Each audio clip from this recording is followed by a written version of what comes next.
I bring the newspapers, I bring all the pamphlets, they go to all the stuff. Thank you, ma'am. That's what I have right here. Thank you. So they can see different stuff that we do, right? Right. Here we go, explanation. Yes, that is perfect. Look over here. Everything in the red button. No thing.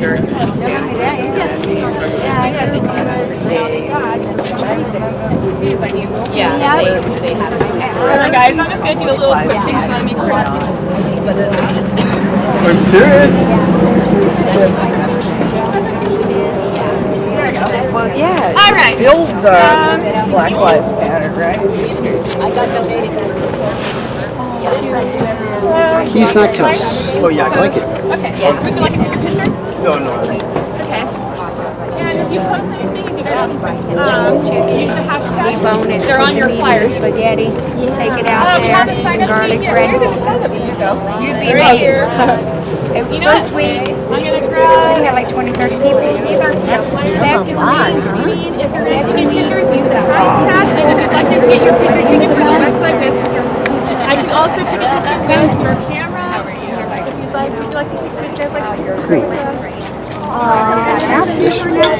as well as have flyers about the organizations that are involved in this. Because we ensure that, our babies are going to.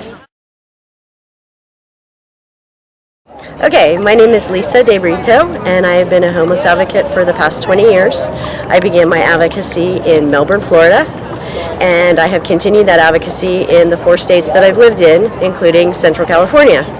I came on 2 buses and a train tonight from Fort Worth, Texas, to stand with the homeless as an advocate and a former resident of Fresno County, as well as Madera County. I would like the public to know that first off, the most important thing is that this is a constitutional issue as well as a homeless issue. Our 4th and 14th Amendment rights are being violated, and this is not correct. But more importantly, the human aspect of it, beyond our Constitution, is that our homeless are folks who are trying to work their way out of poverty. Many of them, I know that some of the folks that I worked with at the Tough Shed Village when I lived here before were married couples. They were working, they were wanting to better themselves and get out of the Tough Shed Village. There are many in Fresno who aren't counted among the 8,700 unsheltered homeless that in fact are not even counted in living out of their cars and working jobs. Fortunately, Governor Brown signed a bill that encompasses many good things today, and I want to say publicly, thank you for your heart, Governor Brown. Thank you. And so that is why we are here basically tonight, to stand with our homeless brothers and sisters. They are ours. They are someone's brother, someone's sister, someone's mother, someone's father, someone's aunt. And they are also being confused with a lot of the early release prisoners who are creating quite a bit of mischief all across the state of California, not to be confused with our permanent and chronically homeless brothers and sisters. There were 2 men in Seaside who helped turn in a double murderer, and some of you may have read about that. Homelessness is not what you think, and I hope that through this video and the others that will follow for tonight, that you will learn more about your homeless family, because they are your family and they could be your family. Thank you so much, and thank you everyone here for participating. So I drive up to my local 7-Eleven, and there's a homeless person waiting on the sidewalk. You know, I'm tired of being approached and asked for money every time I go to the convenience store. What do you recommend? What should I do? Well, my first reaction would be, when I encounter homeless normally, if you think about the things that the homeless need, the most important thing that they need is food and shelter. So the first thing I try to address when I meet a homeless person is, first of all, I ask them their name. I look them in the eye. They're human beings. As I told a gentleman earlier this evening, they're someone's mother, brother, sister, aunt, uncle. They belonged to someone at some point. And so if they ask me for money, I tell them, you know what, and I normally don't carry a lot of cash on me anyway. I don't have any cash on me, but how about if I buy you a meal? How about if I get you something to drink? How about if I get you to some shelter or get you to some services? And you would be amazed if they're chronically homeless, 9 times out of 10, they forget all about the panhandle and it becomes all about the food. And also, quite frankly, the dignity in the company. I've taken the homeless to Denny's. I have taken them many, many places. And when you hear their stories, you realize, first of all, what happens with most chronically homeless is that they had something happen to them, whether it be in their childhood, their early adulthood, something. And yet, and for example, a gentleman that I met in the Austin Community First Village, CJ, he's so in my mind. He was a resident of Fort Worth.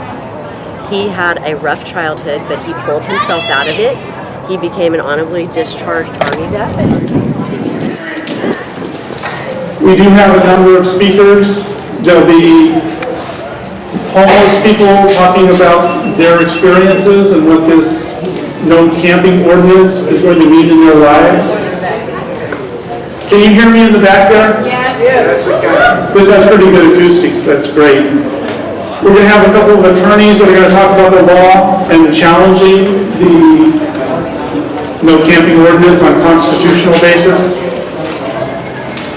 We're also going to have somebody talk about why this is such an important issue for the social and economic justice.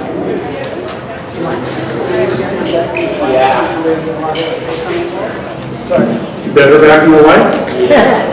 Move into the light. Okay, well, I'm going to start off by reading my statement. I helped organize this, and I have thought, you're welcome.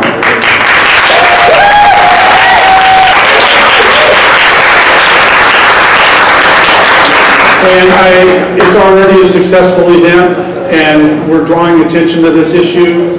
We're being heard throughout the city and at City Hall. So thank you for coming. So we've come to Fresno City Hall this evening to demand an end to the criminalization of the homeless. We want house keys, not handcuffs, for those in our community who are too poor to reside in an apartment or a house. The collective punishment of the homeless people for the simple act of sleeping is not going to end homelessness. And we demand an end to the no camping ordinance.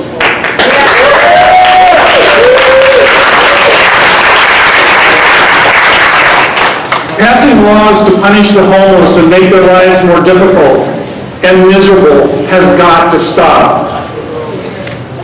There was the anti-panhandling ordinance, a law forbidding the homeless to push shopping carts, the rule preventing them from being on median islands.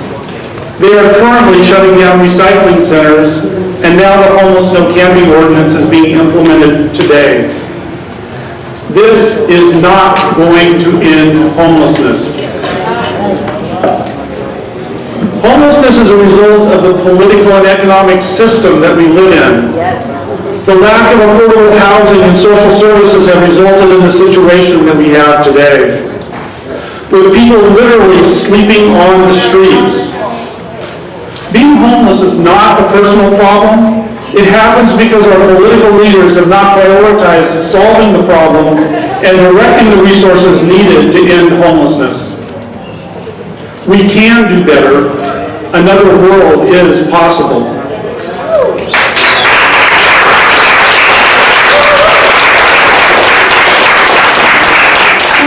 What we need, starting today, is a safe and legal place where homeless people can go 24 hours a day and 7 days a week. Yes. Homeless people need a place to go and the same basic public services that everyone else in this city has: drinking water, a place to go to the bathroom, and trash bins.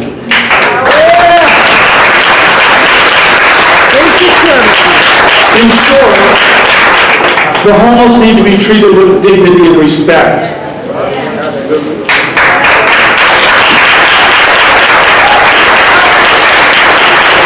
Because they are our brothers and our sisters, and in some cases our mothers, fathers, or children. But having a safe and legal place to go is not enough. After we establish enough safe and legal places that are available to the homeless,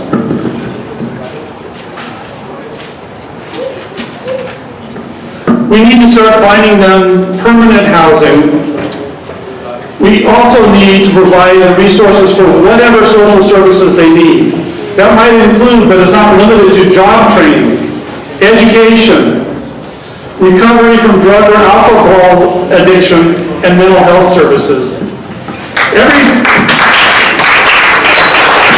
situation is unique, but every homeless person can live a healthier and happier life if we all pull together as a community and provide the resources needed to end homelessness. Interestingly, providing the homeless people with housing and social services would actually cost less than what we are doing now, and we would end homelessness. How's that for a win-win?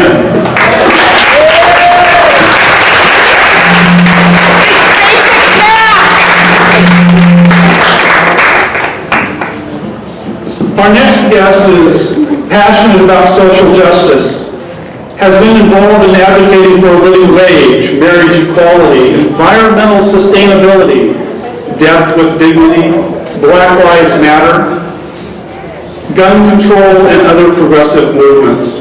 Reverend Tim Kutzmark is the minister of the Unitarian Church of Fresno. Tim? Good evening, everyone. I invite us to begin. I'm going to call something out, and I'd love for you all just to repeat what I say.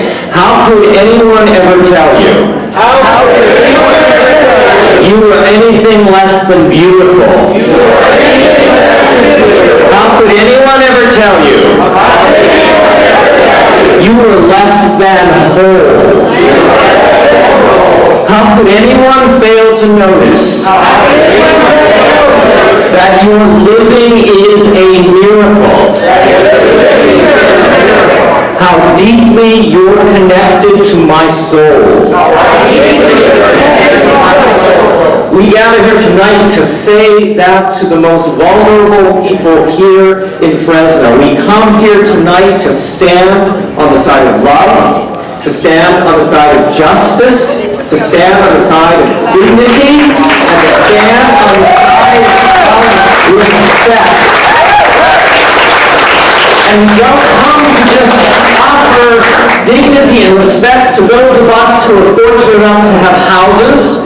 We don't come to offer dignity and respect for those who are fortunate enough to live in apartments. We come to offer dignity and respect, to stand up for the dignity and respect of all people, whether you have a home or not, and whether tonight you have a place inside to sleep, or tonight you must sleep on the streets. We are here to testify that everyone has worth and dignity. A law that makes it criminal to sleep outside is immoral and is unjust, and, as Mike said, does not do anything to end homelessness. An ordinance that is going to give people the choice of arrest or leaving Fresno to take their homelessness to another part of this state does nothing to change the problem of homelessness in Fresno and in California.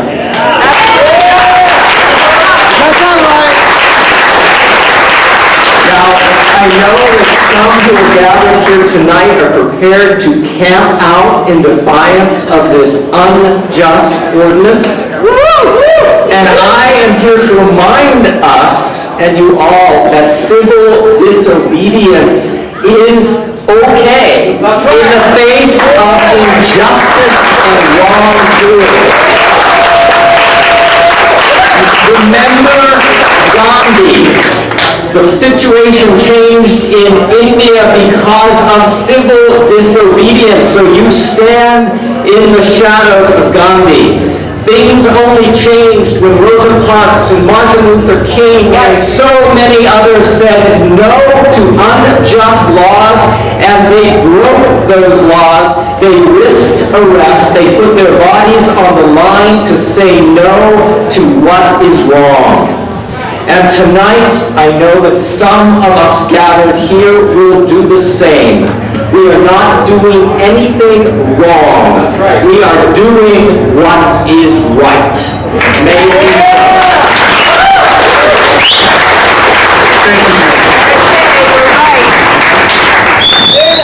Our next speaker is Aubrey Connor. She's a staff attorney at the ACLU in Fresno. Aubrey, can you come forward?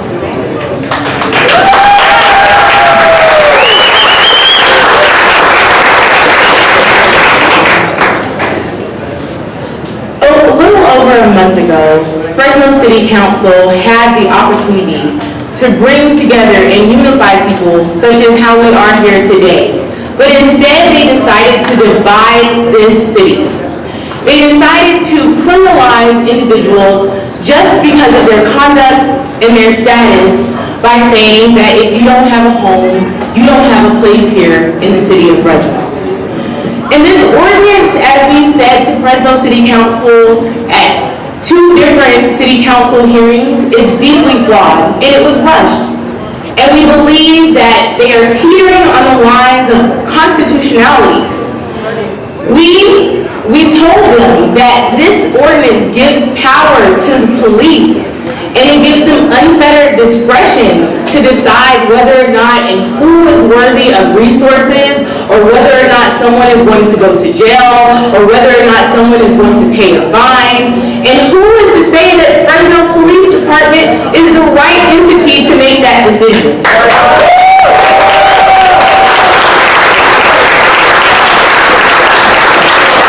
The United States Supreme Court in Robinson made clear that criminalizing status like homelessness was unconstitutional. We told Fresno City Council that, and they still decided to move forward. Also, right here in the 9th Circuit, where California is located, Jones versus City of Los Angeles stated that it's a necessity for homeless people to be able to stay on sidewalks and outside. So we wonder, why is it that Fresno City Council is deciding to go against law that has been put in place in the United States Supreme Court? There were federal court decisions that followed the Jones versus City of Los Angeles decision here in the 9th Circuit as well, that said that you should not be criminalizing individuals just because they're homeless. We also made clear to Fresno City Council that it seems that this might be an 8th Amendment violation, because just sleeping outside is not an issue. You should not be criminalized just for sleeping outside, and that is your 8th Amendment right to be able to do that. In Kincaid, several years ago, many of us might remember this decision, but we actually worked on a case related to homelessness in the city. And the judge in that case actually stated that there is not enough resources, there's not enough places for homeless people to go. We asked Fresno City Council if this has been fixed, and they decided not to answer that question. Indeed, many of the city council members said they felt that this was a flawed ordinance, but they were just going to keep going forward with this ordinance that was deeply flawed. We feel that this is a problem. We have been continuing to monitor this situation. We are monitoring how Fresno Police Department and how the city is moving forward with this ordinance, because we see all of the issues that Fresno City Council has decided to place upon the city with this deeply flawed and rushed ordinance. So we are happy to be out here with each of you today to stand in unity with homeless individuals, with people who are residents of this city and should not have to move just because they don't have a home.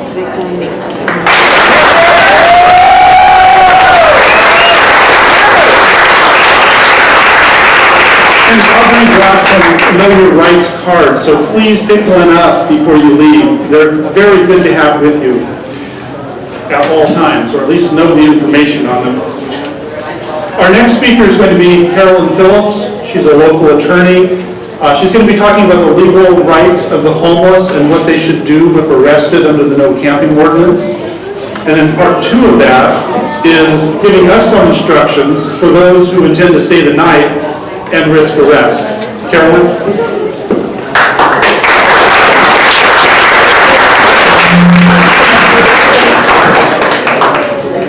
Hi, it's good to be with everybody. It's nice to see so many people out in solidarity in this issue. To me, ordinance on its face is so overbroad, and I want to echo what Aubrey said.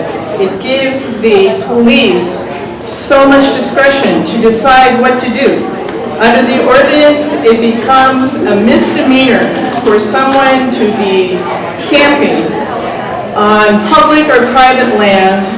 It is the subjective decision of the officer when he comes upon someone who he believes is camping to make the determination that that person is in violation of the ordinance.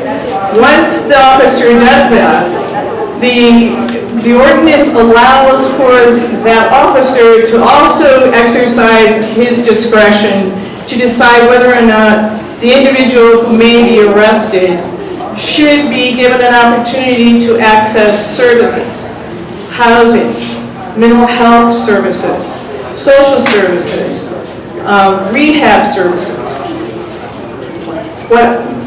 That point is left to the officer, but I think there's one thing that we should all remember.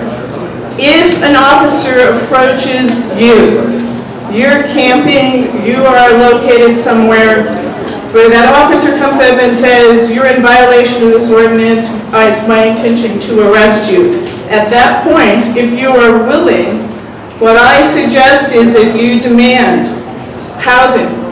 I'm here, I need housing. Find me housing.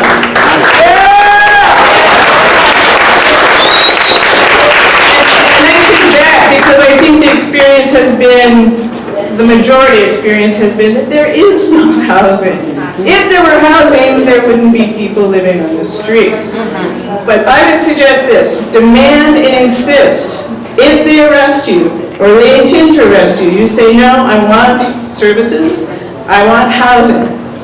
What's supposed to happen at that point is anyone's guess. We don't know yet. From the ordinance, it's not very clear. It's not clear if the officer has any obligation at that point to follow up with your request. There's nothing in the ordinance that requires that officer to do anything, frankly, but make a subjective decision at that point whether or not you should be arrested. If you are arrested, there are other things you need to know. One is you have the right to remain silent. You have an obligation to provide your identification, to tell them who you are. They will take you, they'll book you. We don't know, again, how this is going to play out, whether or not they book you. They keep you there as a misdemeanor, or they're going to release you. But the point is this, if they decide to release you and it's a citation, what's happened between the point of your arrest and being delivered to the police station is where are your belongings? Those belongings have now been confiscated by the officers. The ordinance indicates that before you can get your belongings back, you actually have to pay for the actual costs to the city for taking and storing your belongings. So what we have is sort of a circular ordinance. One, everything is left to the discretion of the police officer, but two, if you're arrested and you're released, where are you going to go?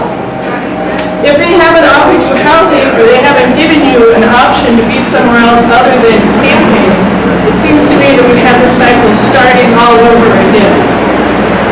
It's very important for you, if you can, to remember the name of the person who, or the badge number of the individual who arrested you, to ask for services, to see if there's anyone you know, I don't know, to to take your things so that they're not actually taken and stored away somewhere.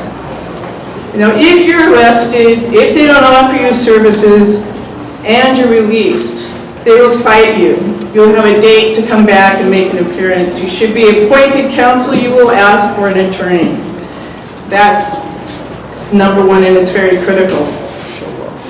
While we're left with, I think, a completely bogus ordinance that places many people in jeopardy, and it's a jeopardy of criminal prosecution. It's shameful, it's inexcusable. I know that the ACLU is looking at this issue in terms of constitutionality. I suggest, if you can, to pick up one of their little pamphlets, but I also have their phone number.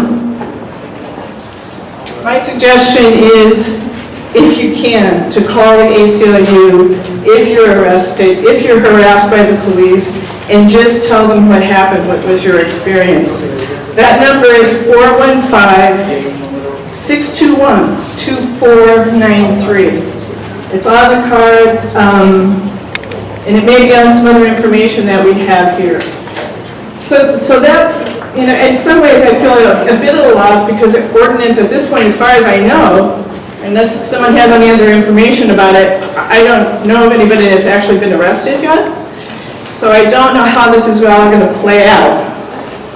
But, yeah. Body cameras. Oh, yes, thank you, Bob Navarro. Body cameras. The police officers are supposed to have body cameras. I know you can ask if they have body cameras, ask them to turn them on. But I also know that it's almost impossible to actually have access to that information, but I still suggest doing it. Who knows, there might be at some point we may actually be able to have a chance to review that information. So that's kind of the vague, it's a vague ordinance, and that's my advice to you at this point. I mean, we certainly, attorneys I know, want to keep track of what's going on. I don't know about legal services, if they're going to also be keeping track of this. But the main thing is demand housing. Always demand housing. We're going to have to just play it as it is and see what happens. In terms of tonight, this is an act of civil disobedience, as we've already heard. We have a right to be here if, in fact, sometime during this evening, the police come and they demand that you disperse.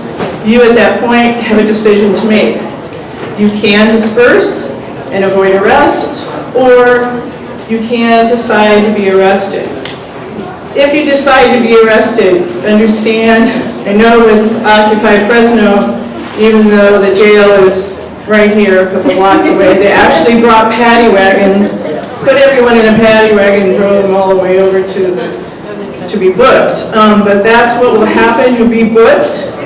If you have medications or anything that's of value that you want someone who is not being arrested to have, then make sure that they have possession of those things. It's important for you to comply. If you decided you're going to be arrested, you need to comply with the instructions of the officer. Don't resist arrest, because then you're looking at a much harder, well, they can charge you with resisting arrest, and you don't really need that. I think ultimately what will happen if you decide not to disperse is that they will cite you and release you eventually, but it can take hours and hours and hours. So just be aware, if the police do show up, if they say you must disperse, because there is no permit for this event, so it's up to you, but you need to know what you're getting into. You will be booked, and the whole process is going to be very long. So if you have medications that you need to take, and you can take them and then be arrested, do that. But they mean business, and you need to cooperate, and that's kind of the bottom line. Okay. And there's some flyers that we produced that tell you about this. So take one of the flyers. If you're planning on staying the night, you may risk arrest. I don't know at this point. They've been very vague about what they're going to do. I've heard that they don't want to arrest us, and I've heard that they might. So you need to understand that. Take a flyer if you're planning on spending the night with us. I will be here all night, unless they drag me away. You'll be first. But I think there's some strength in numbers, so the more people we can have here tonight, spending the night, the more safe we will be. So if you're able to stay with us, please do, because that will help provide us some security. Another thought about this is kind of different than what's happening with most homeless people, because they're scattered throughout the city, and they're going to be picked off one at a time. We're here in solidarity with the homeless, and we'll be in solidarity with ourselves to be looking out for each other tonight. So please stay if you can. Our next speaker is Des Martinez. She's the director of Homeless in Fresno. She'll speak about her group, and will introduce several homeless speakers who will tell you about their lives and how this ordinance is going to impact them. Des?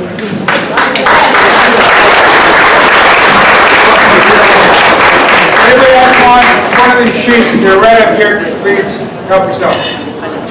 Hi, thank you guys for coming tonight. Thank you, Mike, for putting this out. We so needed this. Okay, if I can, before I start, I want to take a moment of silence for all the street family members that we have lost just this year so far. So if we can take just a moment of silence while I read the names. Hugo Avila, 45. Lowell Gaines, 64. James Lindsay, 55. Sarah Mangolia, 35. John Doe, 36. Augustine Reyes, 71. Felipe Lopez, 42. Jonathan Wilder, 46. Tina Burton, 42. Arnold Hauser, 72. Roy Valdez, 50. We miss you, Roy. Joshua Winnington, 26. Abel Reyes, 54. Carlos Martinez, 57. Teresa Thompson, 55. Anthony Powers, 49. Billy Ray Kincaid, 51. Freddie Bruner, 40. Sonia Williams, 51. Bruce Bell, 69. Anthony Stark, 50. Craig Rankin, 67. Tyler Brundage, 26. Randy Green, 29. Stephen Johnson, 54. Rogelio Cadelia, 48. Clarence Vinny, 55. Richard Bolin, 63. I want to stop right there for 1 second on Richard Bolin. Richard Bolin passed on July 1st of this year, the same day that Papa Mike passed. And it was never brought up or mentioned. And he still does not have a visual yet, as of today. Then we have Maria Patricia, 68. Christopher Carlson, 41. William Cano, 59. Ted Alvarez, 76. Jose Diaz, 58. Ricardo Rodriguez, 61. Judith Mary Doctor, 69. And Pauline Cortez, 56. These are just from January of 2017. My question I have is if we have beds available for the street family members, then why do we have so many homeless deaths just in 2017? A lot of these people have passed around the Santa Clara area and throughout Fresno. A lot of these people were sleeping by themselves and not in groups or crowds. 6 of them were brutally murdered this year. This is totally unacceptable for me. The field that I work in out here with the street family members, I see so much. Yes, we have a challenge on our hands, but we have so many people out here amongst us in our streets, in our community that want help, that need help, and we need to give them help. On behalf of all the street family members over Park, unfortunately, a lot of them are scared that this was a tactic to get them down to to the downtown area, arrest them, and then take all their belongings. So unfortunately, a lot of them were too scared to even come out. Unfortunately, a lot of them couldn't even make it this way. They don't have anybody to watch their stuff. So on behalf of them, they did want to be here, and unfortunately, they couldn't make it. But I see a lot of my street family members down here from downtown and the pub area, so thank you guys for coming. I appreciate it so much.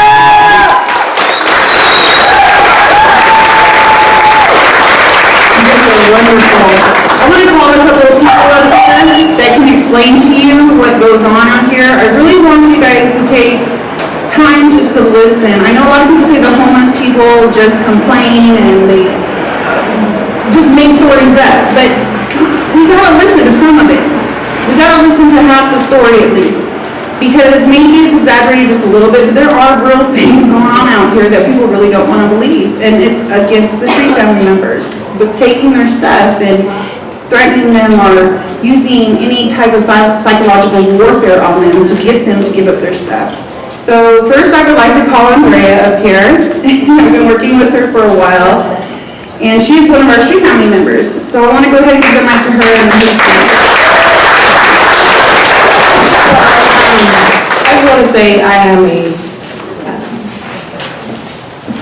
resident of Fresno for over 20 years. You could have never told me that I would be homeless. I have been an upstanding citizen. And so my situation is different. I mean, a lot of you have not seen. I came homeless. I was had a thyroid storm. I was assaulted at work. That is the 7th time I had been assaulted in a workplace out of 4 major companies here. I've had to pick up, I've had to move. This time, I landed in the hospital. Now, I have worked in this city, I've paid into the system, and the system has failed me. I have been here, I have been all over, I've been to Oregon, I've been to the East Coast, and I'm back. I just happened to see that there was a MAPS program on TV, so I thought I'd take the opportunity and find out what it was about. I called the MAPS program, they sent the task force. I was over by the Manchester area. They brought me over. And so 2 weeks is too long for me. 1 day is too long for me. I've been over there. I went into the Naomi house. While in the home, my belongings were tampered with. They have 25 beds. You're not guaranteed to get a bed in the Naomi house.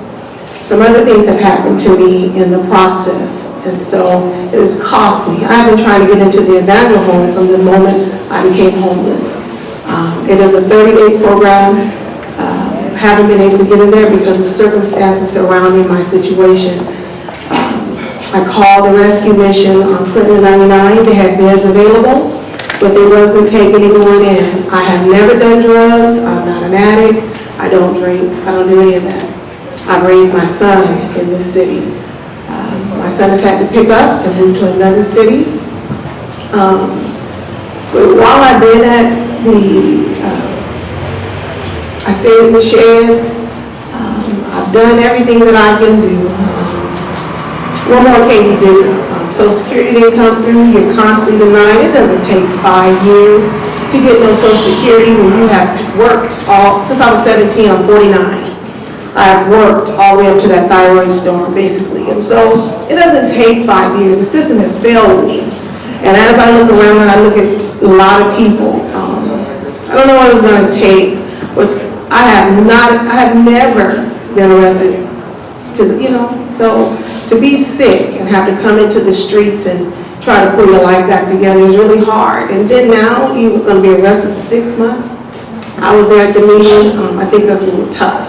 And I find it hard because maybe I had a family member out here.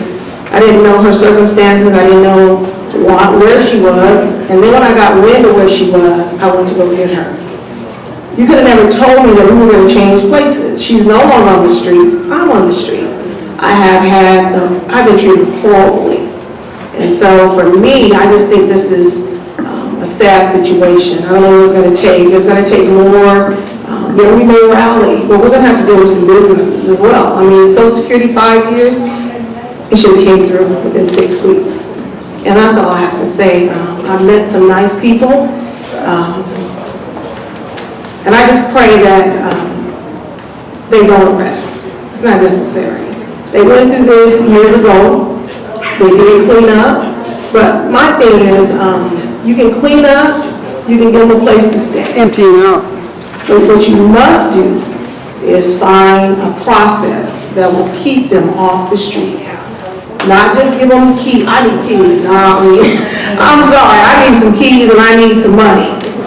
You can't live for free. I need some money. And I don't want to continue to live in shelters. I had to go back. I am from the Tulare area, but I've been here a long time. I went there. It's only 30 days. And I don't know if they understand the numbers, but they need a process. There needs to be something. I know there's a budget. They got $389 million for homeless for Fresno County. I saw that in the paper. And that's a lot of money. That's a lot of money. That's a lot of money. So instead of arresting us, give us a place to stay.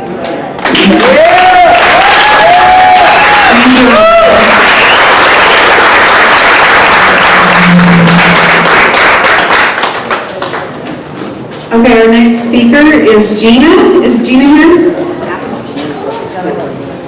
Gina Mercer? Okay. Hey guys. I'm not from Fresno. I'm from Merced. I'm a homeless woman in Merced. And we are experiencing a lot of what you guys are going through, except for they haven't passed that ordinance yet. But they're going to get wind of this, and I bet you before too long they will. What I found out over the couple years that I've been an advocate is that you have to start out with the small businesses. Get small people behind you, and then they know bigger people, and then they know bigger people. And once you get that and they start looking at you, and they're going to see you as a human being. They're not going to see you as a homeless person. They're going to see you as a human being. And that's what we all are, as human beings. And we all matter. No matter what happens in this world, we matter. They can't take that away from you. They take your home, they take your stuff. They cannot take the fact that you matter. And you are somebody in this community. You live here. You've grown up here. And you plan on staying here. Because that's what I tell them in Merced. I raised my son there. My son and grandson live there. I'm not going nowhere. So they need to change to my view. To my view. Not theirs. They need to get their butts up and go out and be homeless for 1 week and see what happens. You know, they can't go out and be homeless just like we started with nothing. They can't go to their friends. They can't go to their family. They have to they have to start from scratch just like we did. Go find a stroller or a shopping cart or whatever. Go to the cafeteria and get blankets. Go here and get food. Go there. And then see what kind of energy is that they have left over at the end of the day, and if they can do anything productive. No, they can't. I applied for a job, and it was a job working in a homeless shelter there, which I had experience from when I lived in Reno. Well, I made the mistake of telling that person that was interviewing me that I was homeless, so I didn't get the job. You know? So what am I supposed to do, right? I went into a funk is what I did. I started drinking a little bit more, too much, you know? But then I had to stop, and I have some good people that are helping me out. I had to stop and think, you know what, that's exactly what they want me to do. They want me to stay down. I'm not staying down. I don't care. I am not staying down. And no matter what you guys stay together. They want to divide and conquer you. That's their whole goal. If they get you guys far enough apart, they can pick you off, like the lady said, one by one. And that's exactly what they're going to do. Stay united. Stay together. I am someone and I matter. Yes.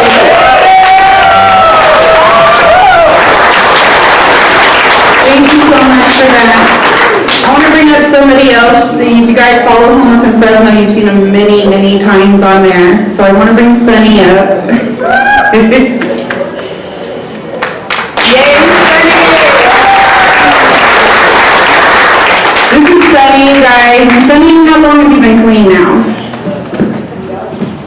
3 days. Okay, well, we've been 2 months. Okay, we're working on months. This is what is on the street. So we're working on months. He actually was out here and he drank a lot. Now he used to say 5 months of being sober.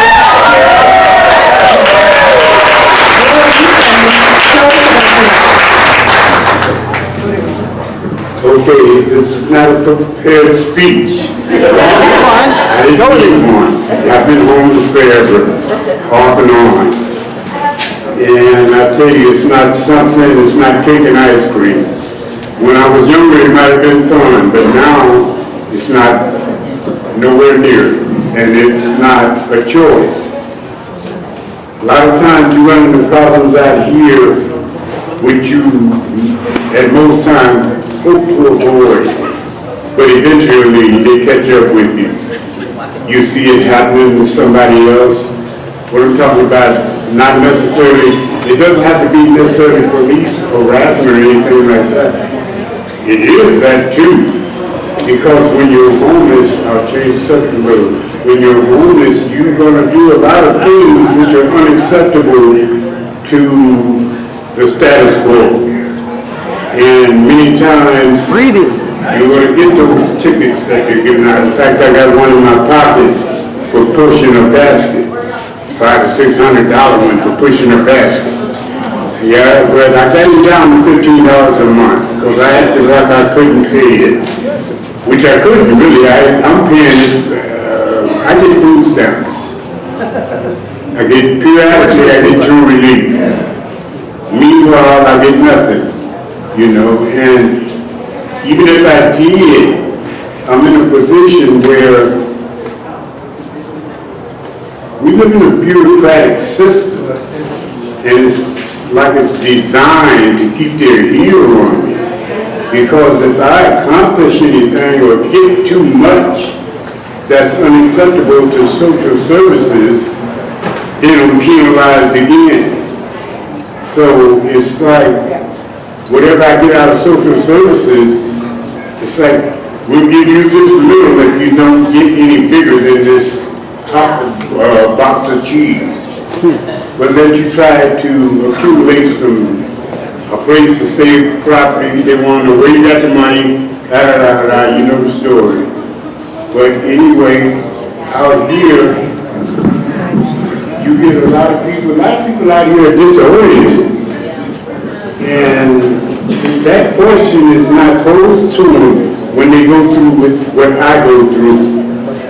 You know, your Negro might be adept enough to handle anybody that gets in your face, but there are a lot of people out here who probably can't finish a sentence without disappearing somewhere in the horizon. You know, and it's a bit more to that than what I just mentioned. There's also physical illnesses. I myself have a hearing problem. And a lot of times if I go somewhere to use the restroom, like homeless people have to do sometimes if we're not allowed to go through the doors.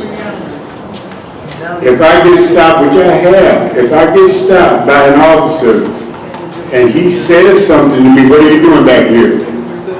But he may not say that as bluntly or as loudly as I did. And I may not hear it. This has happened to me. And I lean. When I can't hear you, I lean. When I lean toward him, I get a reaction, a jump. He's preparing to do what I guess they're trained to do. Either way, I explained to him I have a hearing problem. But my thing is this. Why isn't there already legislation in the council that warns them or trains them to be aware of that? Many of the people out here have defects. Some can't hear. You tell me to put my arms up on the car. Some people have physical defects. They can't even raise their arms. But my point is, when you're homeless, you're running, because I'm not picking on the police. What I'm doing is I'm explaining what the homeless, much of what the homeless go through out here. They get caught up in situations or criminalized for things that they can't avoid when you're homeless. And if you're not getting any help, which a lot of programs are being cut out, or already full, or waiting list, either way you're going to get stuck sooner or later and run into a lot of the problems in which I've mentioned. All I'm saying is, like the sign says, that if the money's out there to help the dogs, then there's money to help the homeless. I agree with that sign of all.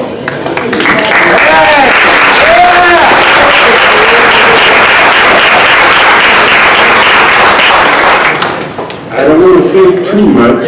I ain't trying to be targeted, not that that would be anything new to me. But what I am saying is that I think it's cheaper to assist rather than to arrest.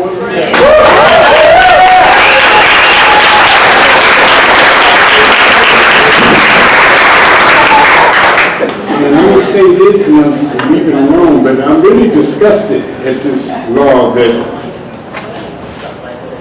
some jackrabbit came up with, excuse me, expression, I said it, because it's a hole in the ground that they're asking me to go to. Yep. A straight hole in the ground. If I can't sleep here, I can't sleep there. I believe that they said even in private territory. Well, I could well be arrested, beat up or whatever before an arresting officer might realize that this is my people's house, or an old friend or something, or I have the permission to be here, even if it's a stranger. Either way, I think it's unconstitutional, and I think it shows no class on those that it shows no class towards the have-nots. And it's a bureaucratic system in which we step in.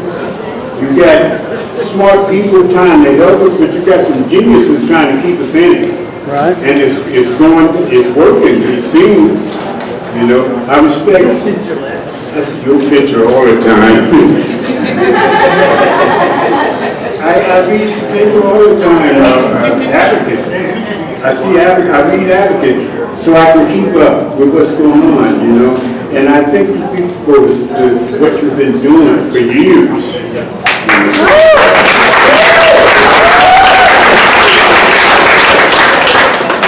So I hope and I pray that this law doesn't go through and doesn't stick, because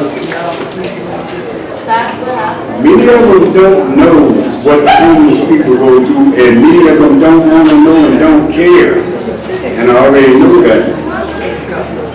I just hope, there's so much focus in the nation right now going there, there's the football game, the Korean, you name it. Mr. Trump has got a lot going on, you know, and Lord only knows he's going to keep it going on. You want to read the funny, it's just, I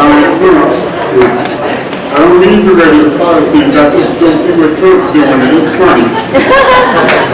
But I hope and pray that everybody comes out of this all right. I'm talking about mostly the homeless, because they're the ones that's going to bear the brunt of this thing. Well, I don't know if I can say that, because a lot of them, they go after the leaders too. I thank you for giving me your time, and I thank you for the work you're doing, okay?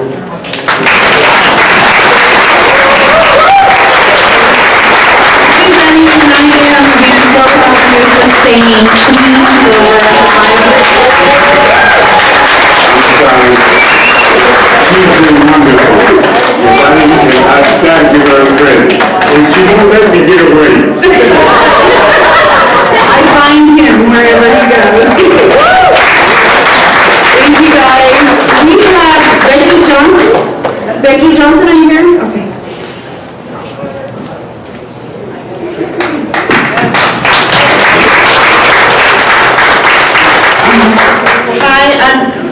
so it said Becky Johnson, and she was correct. I came over from Seaside, California, with the Salinas Monterey County Homeless Union, and I've also served for, I guess 25 years up in Santa Cruz with another organization called HUF, Homeless United for Friendship and Freedom. And what we're doing is advocating for the rights of homeless people. So they say that the enemy of good is the perfect. And I think that having served a number of years ago, I spent 4 years on a nonprofit service organization up in Santa Cruz. And I've seen budgets with service providers and counselors and referral social workers, the whole gamut, crisis counselors, drug abuse, etc. They can pad a budget. And then they can say, well, we would love to help homeless people with a project or a program or a shelter or some affordable housing. But, it's so expensive. Look at our budget sheet. And it's insane because the rights that we're advocating for are the right to exist in public spaces. Most of the things that are crimes now were innocent behavior up until 9 or 10 years ago, when a series of ordinances have been passed to criminalize sitting on a sidewalk or lying down or sleeping. And in Santa Cruz, it's illegal to sleep between 11 p.m. and 8:30 a.m. anywhere outdoors on public or private property. And there is an infraction. The difference between an infraction and a misdemeanor: infraction, you do not get a public defender, and you do not have the right to a jury trial. This ordinance that Fresno has enacted, apparently they're ready for paying for all the public defenders of all the homeless people and for jury trials. And I hope the citizens of Fresno are ready to sit on a lot of juries and get pulled out from their yuppie jobs and have to sit and listen to testimony for days about whether a person was existing in a public space in a criminal way. So I'm so heartened to see so many people here tonight, and the work that Mike Rhodes has been doing. We have to publicize our stories. We have to use the internet like a club. We have to embarrass public authorities. We have the moral authority. We're right. We're on the right side.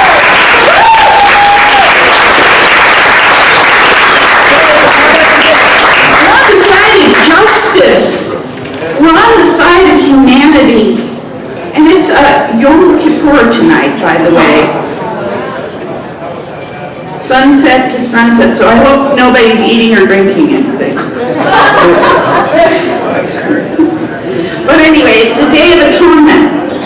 So I hope that the members of the Fresno City Council and the Fresno Police Department are doing their day of atonement tonight and considering every injustice and indignity and harassment that they've heaped on homeless people in the city of Fresno in this past year. And it is a mountain of abuse, harassment, and misuse of authority.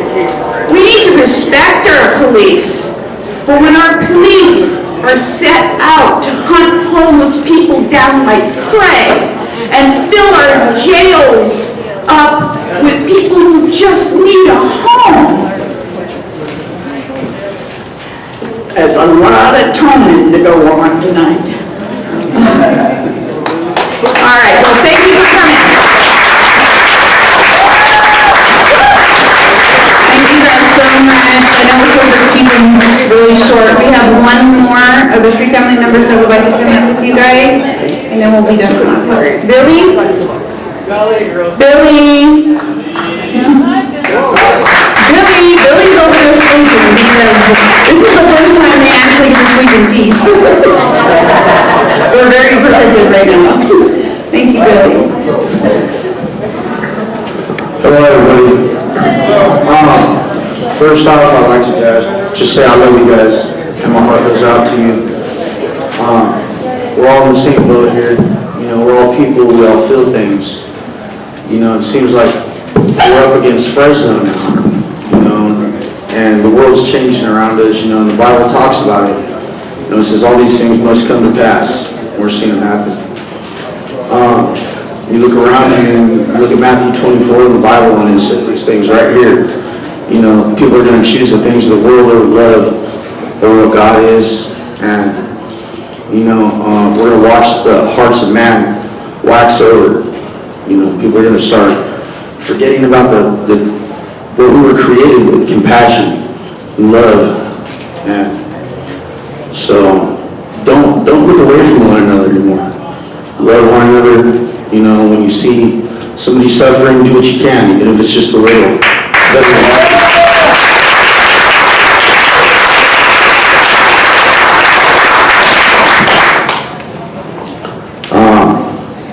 I mean, people are gonna suffer. It's part of the trials of life to get stronger, you know. It's up to us to overcome. It's a choice. You know, this is just something we're up against as people. Something that's been done before over and over in history. You know, Hitler did it, tried to genocide an entire population of people with one race, you know what I mean? It was a hypocritical act. You know, and it's another thing that's going on today, and people forget that in the end there's only one person judging. You know, and if we think about that, you know, who are you to look at me any different? You know, so, well, I love you, and God bless your day, you know, that's what I say.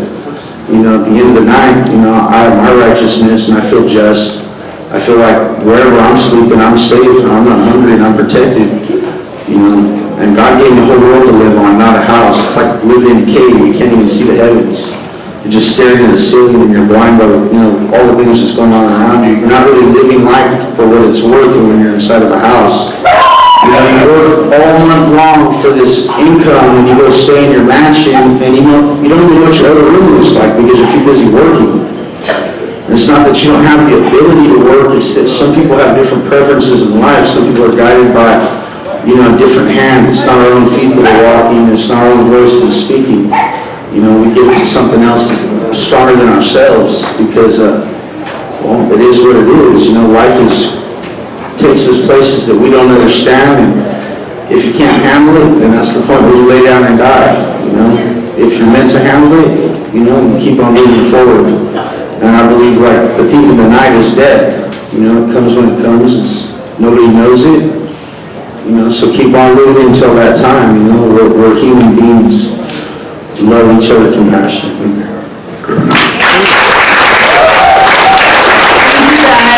Thank you so much for listening to all the street family members. I think it's really important that they have a voice and to be heard. And I appreciate all the street family members coming down and supporting them.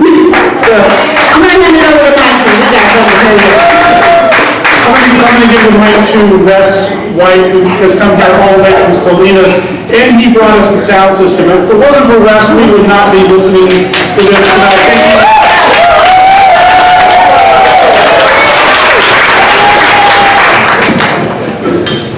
Thank you. Quite welcome. I'm glad, actually I was worried about the generator, so I'm glad there's a generator. So my name is Wes White. I'm from Salinas. I'm the president of the Salinas Homeless Union. I encourage you to collectivize, organize, and get with it because this guy knows answers, she knows answers. People know answers, and we need the people power to go with it. We've been able to change a lot just by being involved in the process and what you guys are doing. Just even challenging the ordinance is big. Also, know your rights is huge. I'm glad for that. One thing that I would say is if you're all in a group or even by yourself, try to make sure you got a charged cell phone in enough room, because the body cam video, that's city property. That's not your property. That's publicly private. So you need your own defense. You need your own words. And actually, so when you do it, your video don't say anything. You know, if they come down and give you a ticket, go ahead and hand over your ID, because they have to identify you or arrest you. But you know, don't answer anything. Let them do all the talking. Let them give you whatever explanations they want. Your witness, the video, will tell whether or not what they say is legal. Because you know, they'll tell you, hey, why don't you go out in the county? Nobody's picking on you over there. Why don't you go over here? But, you know, they are very suggestive, and you need to be very careful of that and wise of that. And the video cameras is why I video everything. I've got a YouTube channel, and we've been making a big difference. And I encourage you to do this. And I love how there's like 5 cameras right here.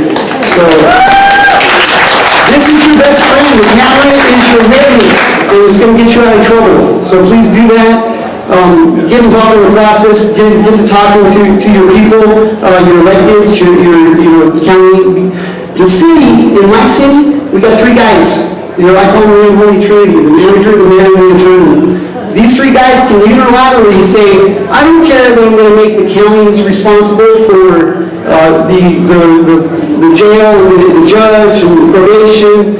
You know, those guys are getting paid. The construction guys are getting paid. The yard workers are getting paid. They're buying real estate, and they're doing it while you're suffering. So you got to start sticking up, show up, keep on talking. You know, these personal stories is what kills an awful lot of this hate. So be yourself, be true to yourself. If you can be the polar opposite of these kind of dirty talk things, isn't, you know, criminal, sneaky, or whatever, messy. You know, have you seen what happens behind people's houses? If you look behind the doors, how dirty and messy and hoarders they are, I mean, it's crazy. We're so interested in how much stuff we do, like under hippo. You know the true meaning of life. You really do. And keep at it, man. We're here for it.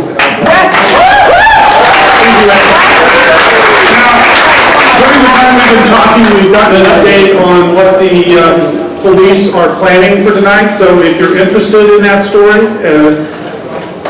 Bob Navarro is going to tell you what he knows.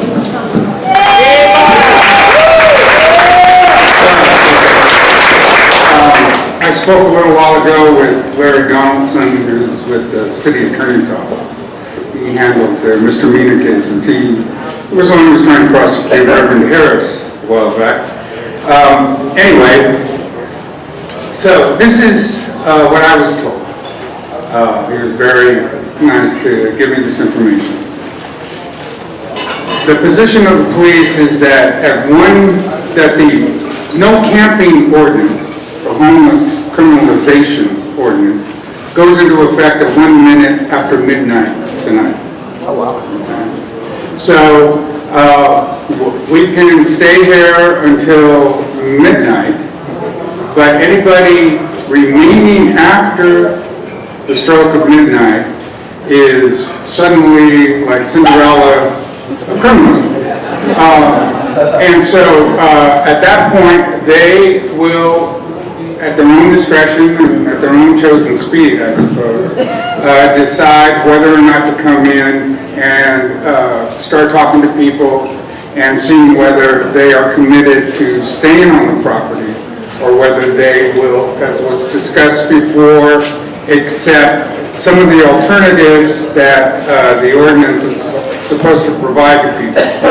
So I understand that they do have services available, particularly in housing.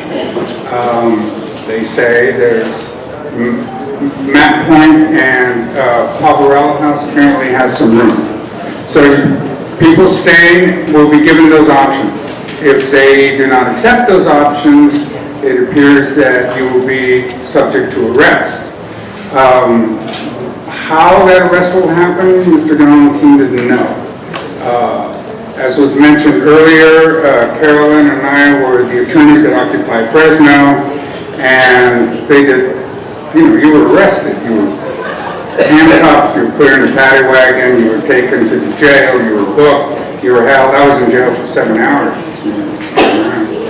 So it doesn't sound, I wouldn't expect a site release thing, because what are you going to do? You're just going to go back out and put your property someplace else out in the open and be in violation of the law again. So that looks like the way it's going to be. So everybody who is of the idea, committed to the idea to stay here after midnight, should definitely read one of these pink flyers here that will describe the process of being arrested and the consequences. If you've got medications, you've got property that you want to deal with, you better deal with it before midnight tonight. In Occupy, some of the things we did was got rid of the property, had people take care of it for us, and just, you know, as an act of civil disobedience, we just sat on the ground and let them arrest us. But that's all up to you. It's an individual decision, and this flyer has very good advice on that.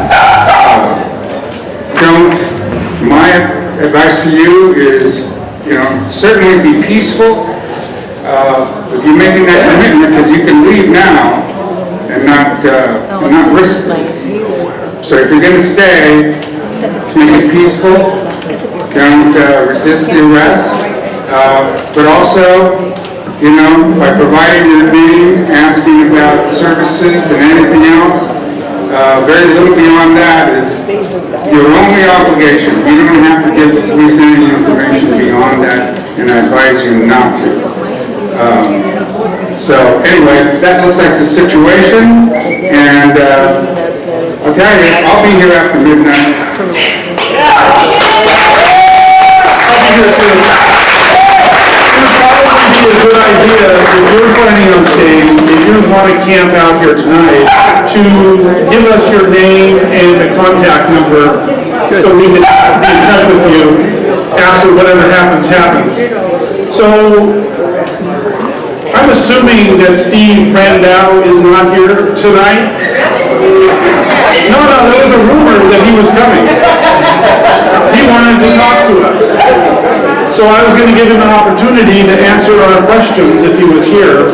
I thought it would make a good town hall if he actually came, but I don't see him and he's not stepping forward. So at this point, we're going to break up and people can set up their tents, their sleeping bags, talk to each other.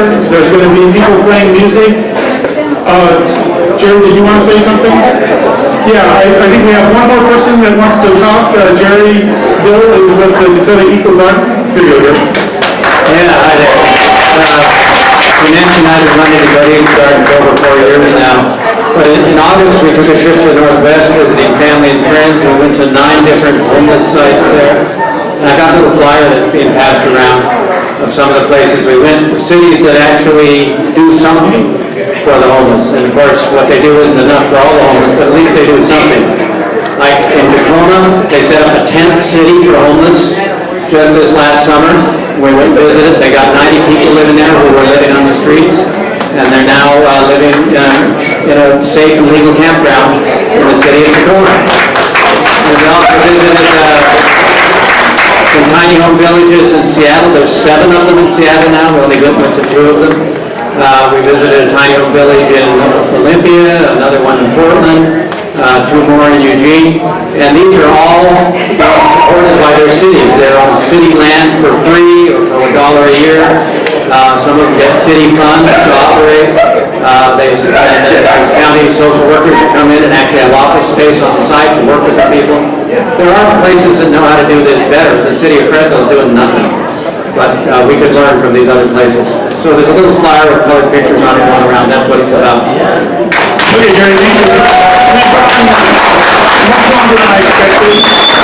I'm really hopeful that everybody that's here will stay with us past midnight, because if everybody here stayed, we would probably be safe. Yes!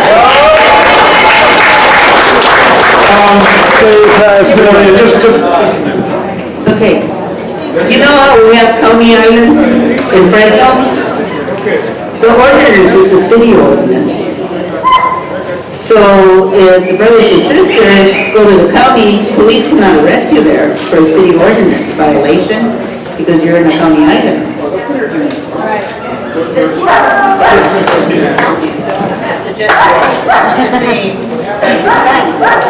Right. So, I think we're committed to staying here because we want to stay together. Homeless people typically have been pushed out of the downtown core and they're scattered throughout the city, they're isolated. I don't want to see that happen tonight. I want people to be together in solidarity with each other. I want us to stand up against this ordinance and show the city and the people of Fresno that we are sincere about this and we're willing to put our bodies on the line in this effort. And if you want to stop this ordinance, you will stay here with us. I hope every one of you can, and if you can't, stay at least after midnight and be witnesses to what happens because we need you here. Thank you very much.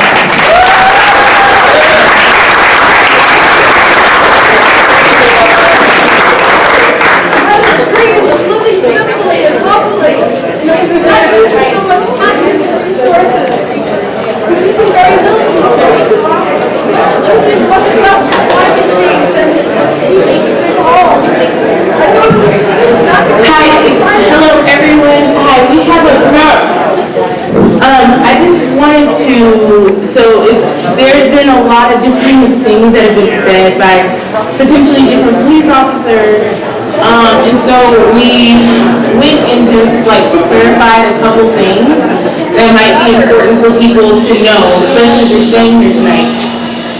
So there's two potential charges.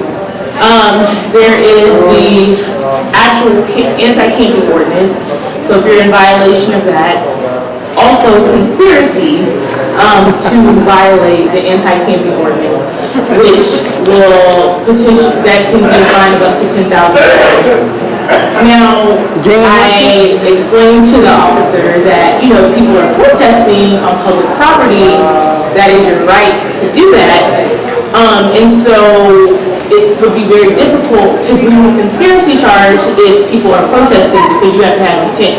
And he said that, you know, you have to actually have something like if you have a camping bag out here, you have to actually demonstrate to them in some way, like if you have a camping bag, if it's clear that you have like extra clothes that you're going to change into later, that's how they're going to make that determination.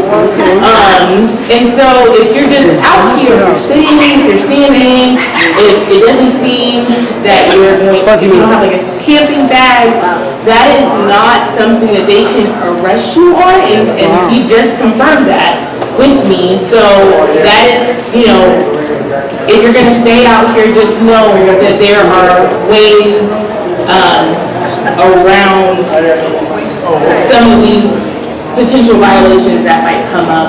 And so it's just something to keep in mind as 12 o'clock comes around and if you want to stay out here. Okay.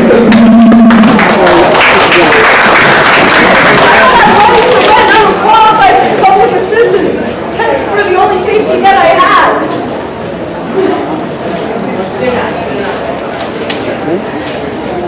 Cool. And if anybody wants socks, there's 5 pair up there. 5 pair of 6. Selena's brought socks, and they're yours for the taking. I don't know, did anybody bring in your car or anything?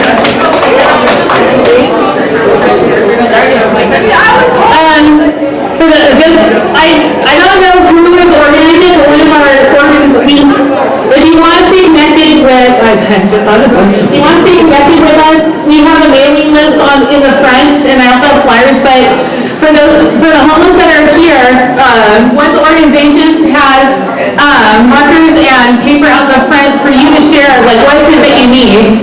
If you're voicing like the things that you need, as one of our street family members, they would love to have you write that down, just express that in words and art, and so that all that stuff is in the front. Here. Thank you, Andy.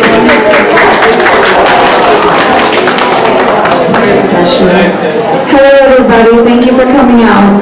I just wanted to say that the only crime here is lack of compassion and empathy for fellow humankind.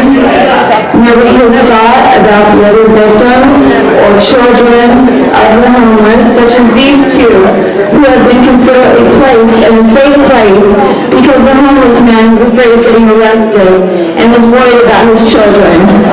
These are the only things he has in his entire life to live for, out of his own mouth.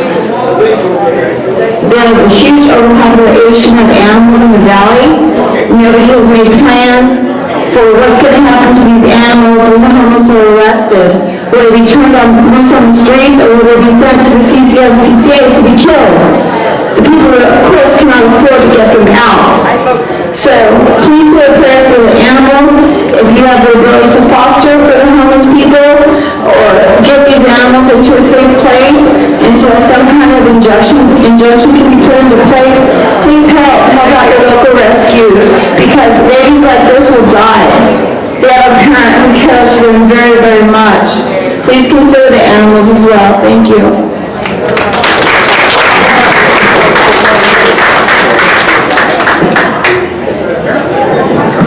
There are some people who've been homeless who don't drink, don't smoke, don't do drugs, and work very hard their whole life, and work 60 hours a week, you still become homeless. You just have some health problems and pay your medical bills.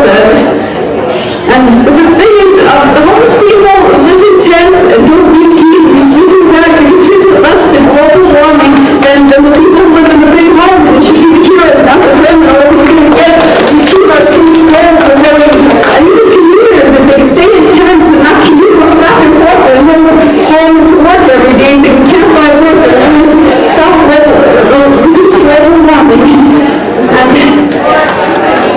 Nice. We do have a musician here, Bruce Anderson. He's going to sing for us. Good evening. I am one of the former homeless disabled here in Fresno. At one point, I was living in a tent down by the river without a van, and was given a ticket by the police. At that time it was just in the morning, and obviously they're stepping it up quite a bit. I had a song that I was going to try to get into the system somehow with the music, but I'm just going to sing it, which I'm not accustomed to doing, so bear with me. The song's called It's the Love, and it's an anthem for the homeless tonight. You say you're feeling down and lonely. You think you'll never get to win or take the cake. I'm here to say that love's not only for the winners in the world who catch a break. For they don't know what we have been through, while they're cashing in their homes and fancy cars. And they can see how love shines on you, for the ones with nothing but the moon and stars. So if you look outside among the stars tonight, remember God is watching you here all your life. And it's not the homes and deeds of fancy cars, it's a love He's sending you way beyond Mars. It's the love. It's the love. We've got to find a way to work it. You know there's just too far. Excuse me. You know there's just too. We've got to find a way to work it. You know there's just far too much suffering in the world. The ones on top don't seem to know it. That we're all brothers and sisters, boys and girls.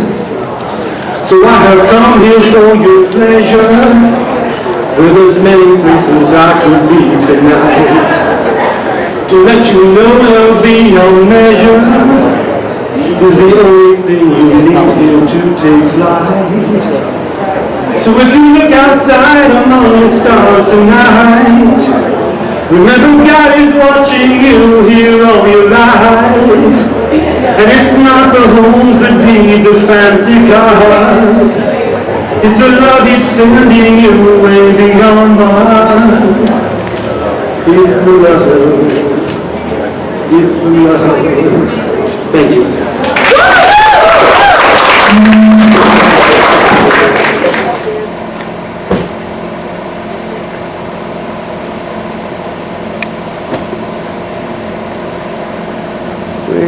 patiently. Do you have a water? Yeah. I think. Oh, there's all kinds of waters right there on the. You don't have a backpack? That's why we put our backpacks in up there. You have a right to protest. It's a constitutional right. It's a freedom of speech. That's it, right? It's a constitutional right for us to have a freedom of speech. We have a right to talk. Oh yeah, that would be really helpful. I think You guys are tearing it up, man. City Hall looks pretty though. That is. I say these guys are decking it. Awesome. I'm glad you didn't lose it.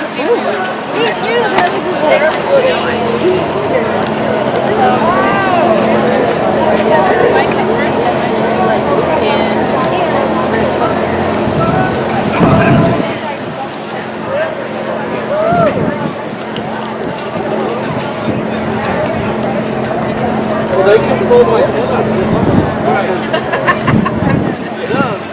like, you're not going to just go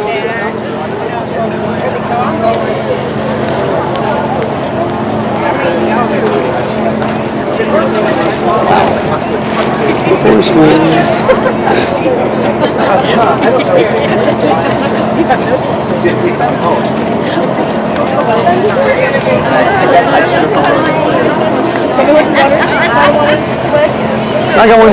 Thank you. I got one. I said, you want me to hold it for you? No, you can have it. See, that's what they say.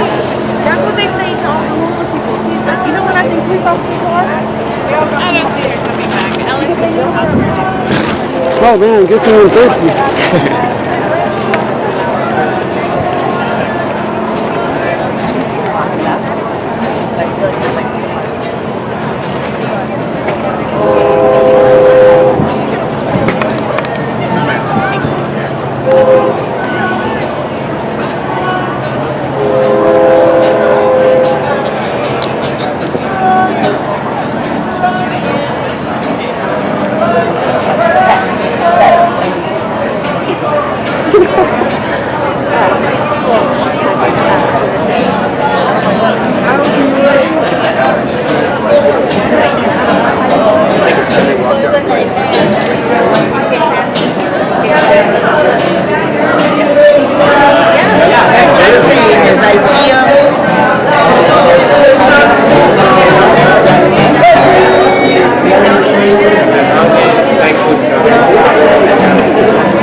before the disability, so I only got it for 19.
Telling them, as long as they don't have their tents and everything like that, they have a right. It's a freedom, constitutional right for them to have freedom of speech. Absolutely. Well, and apparently that's where they're drawing the line, right?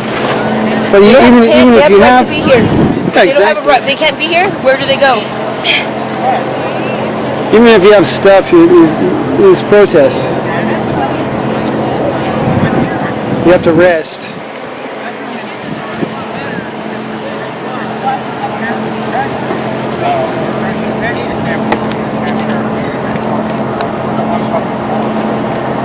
That's pretty cool. They can put a light on it so I can see.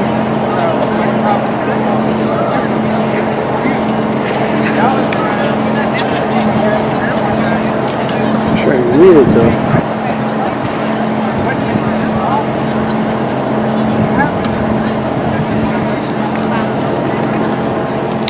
I say it looks pretty cool.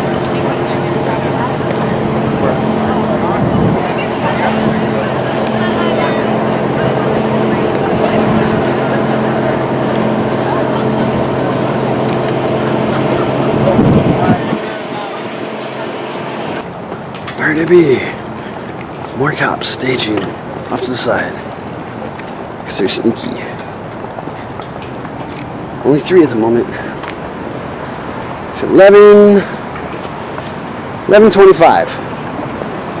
3 motorcycle guys over there. Right. Well, I guess they're people come in and out. So from what she just said is they come in. And just other people are coming and going. So it's a little bit of a staging area, but not that much. Thought it was more than that.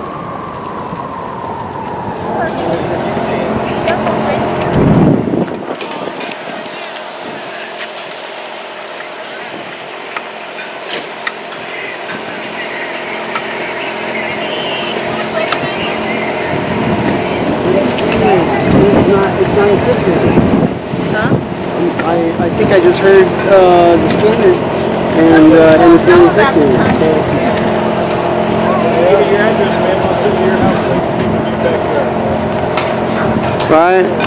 Why should they have to sleep in only my backyard? Why can't they just sleep where they're sleeping? It's not illegal to do what you're doing. Just ask them to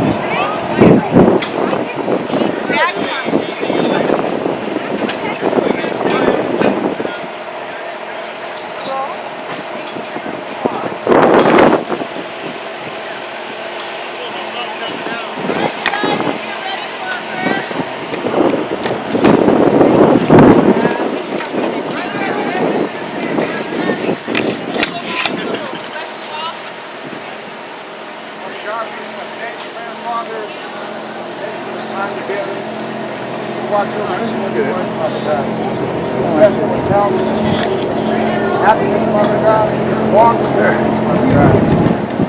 Lord, we just pray that you bless all our brothers and sisters, Father God, who are out here, Father God, enjoying life in the outdoors, Father God.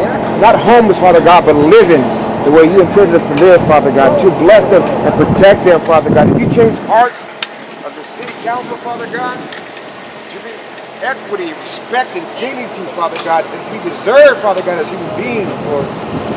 Have your way. Hearts will be open to receive, ears open, hearts open for love to reign and rule in all our lives, in all our ways to be blessed.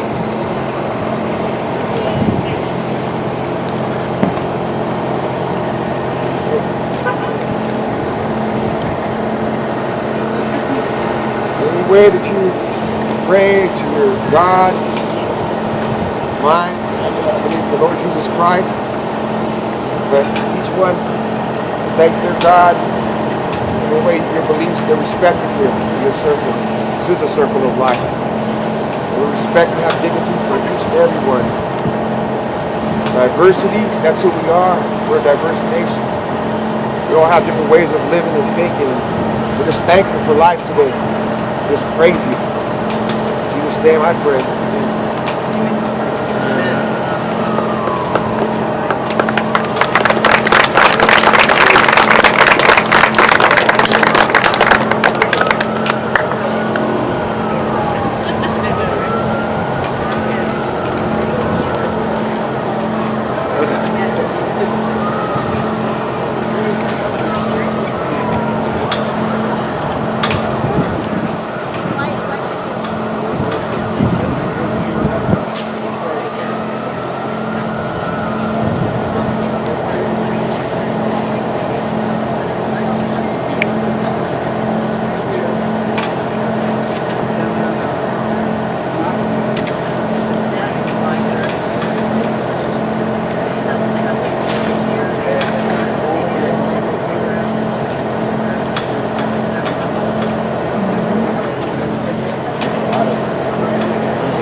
You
guys, thank you so much. Thank you so much. All right, the only thing I'm going to ask actually is, you guys already know we're about to be hit with the police and everything. So anybody that's not staying, please take out your cameras. Everybody be on every activist that is getting arrested so we can have full footage and make sure they're not mistreated in any type of way. So if you're staying in support of us, please have your guys' cameras out and at least try and get yourself on each activist that is being arrested so nothing happens to them. So thank you guys again for coming. So I guess we'll just see you later. Thank you. Thank you guys.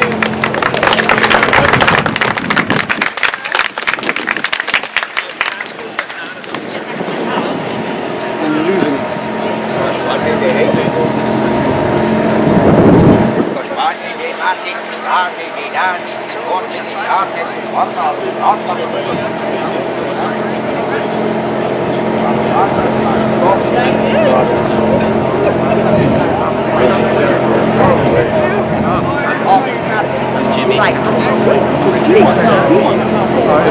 Nobody knows how long that takes. Hey, I told I sent them to you. Oh, okay. Well, yeah, no, people got signs. Definitely got signs.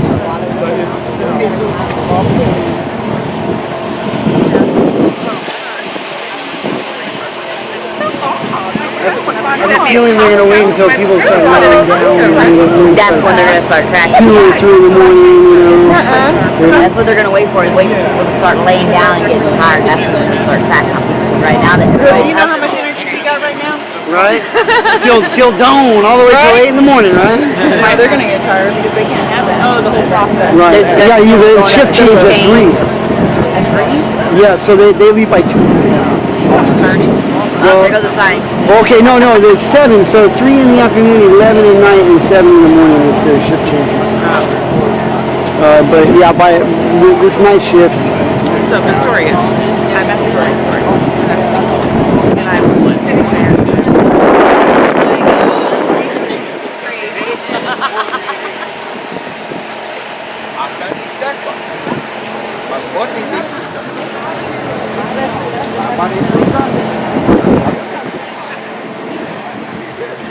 You know, 1/2. Okay, there's somebody on that side.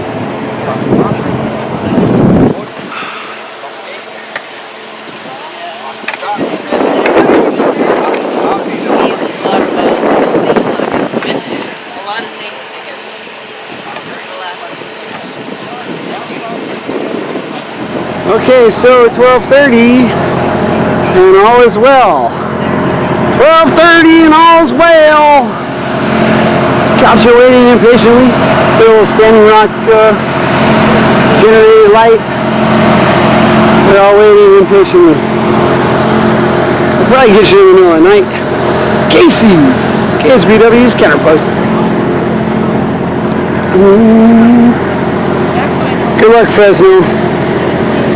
Stay safe out there.